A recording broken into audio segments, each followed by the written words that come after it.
LilyUlloa for Xicana Boxing here with Coach Red. Coach, we got Steven Nelson taking on Diego Pacheco, who a lot of people criticize for having lack of defense. Is that something you guys are taking into consideration coming into the fight, or are you looking more to kind of, put on a show and show your boxing skills? I mean, just a little bit of both. Everybody have holes in their game. He has some holes in his game, and we're looking to exploit them. So, I mean, just overall, I'm looking for a good performance. We're preparing for everything. And he had a really good performance in his last fight at the Turkey card in LA. He even got blood on the camera lens. It got a little viral online. How do you jump from an opponent like that you're coming in and beating, to someone like Diego Pacheco where you're coming in as the B-side? How do you train a fighter mentally for that? I mean, Steven has always been ready for this moment. As you know, he's trained with us for about a decade, and he's been a training partner and brother to Terrence Crawford. So it's the right time and the right moment for him to showcase that. I'm not worried about the lights or the magnitude of the fight with Steven. He's very humble, works very hard, and he'll be prepared. For his trainer is David Benavides Sr. Jose Benavides Sr. I apologize. How do you feel that coming in with someone like him who has also his share of great fighters? How do you guys deal with that as trainers?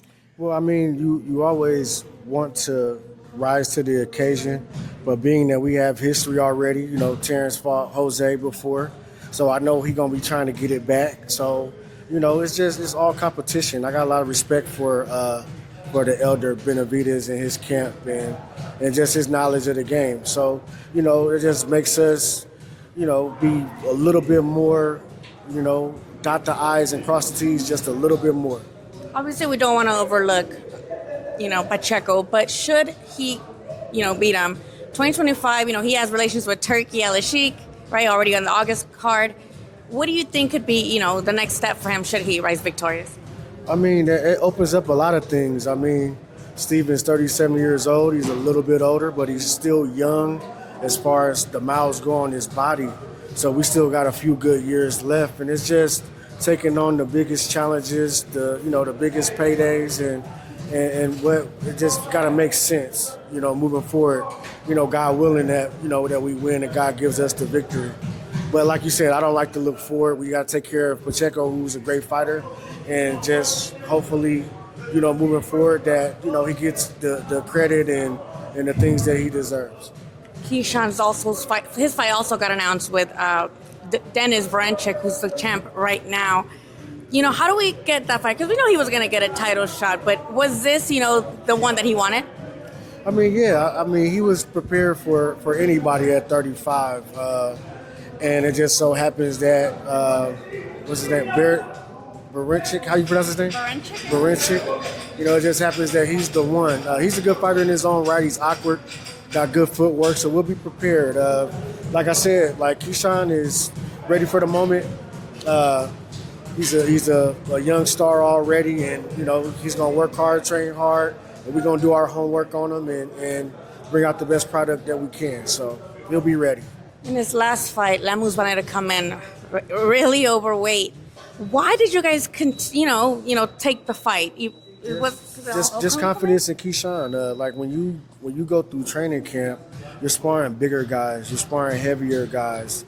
We got multiple coaches, so we train different styles. So whatever he was going to bring, we were going to be prepared for. If we had to stink it up and move around and go pity pat with him, then that's what we would have to do. Just whatever we needed to do to win the fight. It just so happens that he came out and Keyshawn was in his rhythm and caught him with some shots and ended him in devastated fashion. So, I mean, it happens like that sometimes. Well, let's talk about that, though, because I think fans are very unforgiving when it comes to fights being on the, quote-unquote boring side. But sometimes you do have to go in there and put on a lesson. How do you make sure that your fighter doesn't get discouraged? And a lot of guys, they'll listen to you in the corner, but the instinct will kick in and they'll try to trade. How do you contain your fighter? I mean, it's just the trust, and you build the chemistry and the trust in your fighter so they trust and believe in you. As much as you believe in them, it's a relationship, it's a marriage. So if you got a fighter that doesn't want to listen to you or don't take heed, sometimes they do, or sometimes they get a little macho, but that's something that got to be evaluated. That's something that you got to be prepared for dealing with relationships outside of the ring, dealing with relationships in training camp. I mean, it's just building that trust and building that chemistry with your fighter. You know what I mean? I don't really have a specific answer for it because fighters do have their own minds in there. But I think that the respect that myself and Bomac, Saul have earned, you know, getting our bones moving up in the boxing world, I think that, you know, we got a pretty heavy, influential voice with our fighters. So I think that has to play. Your fighter got to respect you. You know what I mean? It's kind of really that simple. With Crawford, you know, they mentioned Canelo, Errol Spence. Some people are still hoping for some reason to get that rematch. We have, you know, anybody else at 154. What's new? Do we have any news about him? What's he doing? Oh man, I can't really speak about it. Honestly, I don't know. I know that numbers been thrown around, and I don't know, you know, if he's rejecting offers. You know, Bud is 100% in. This is what he wants.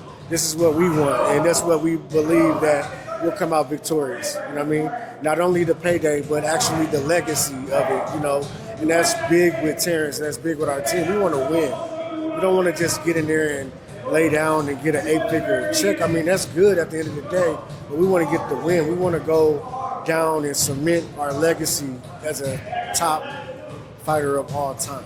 As a trainer, just, you know, you knowing Bud all his, you know, boxing life, who do you see that you're like, man, my guy would perfectly destroy that guy right now at 154, maybe other weight class? What'd you say? Like, what is that one guy that you're like, I want him for Bud? Like, you feel like Bud would make any of them. I don't think that I don't want to call out no particular person, but I feel like his skill set will beat anybody at 154, even 60, even some at 68. I mean, you know, that's the confidence that I got in Terrence. And it ain't about your size, it ain't about your speed and your power. It's about what you got up here. And as you know, like, Bud is one of the smartest. Him, Usyk, Inoue, Laval, Bam. They're thinking. They're smart fighters. Shakur, smart fighters. You know what I mean? You got to use your mind. You know what I mean? So I think with that being the strongest muscle, I think that we come out on top. Lastly, you know, we know all the big guys that you guys have. We just mentioned them, but any prospects you guys have, let us know who you know, maybe bring them in. Who should the boxing fans watch out for besides the Crawfords and the Nelsons and the Keyshawns? Okay.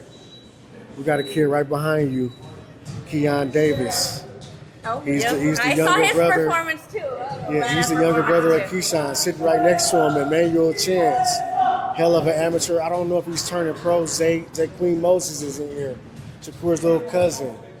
Charles Lolo Harris right here. He's fighting March 8th. We got Lester Martinez over there fighting Joshawn Johnson February 8th.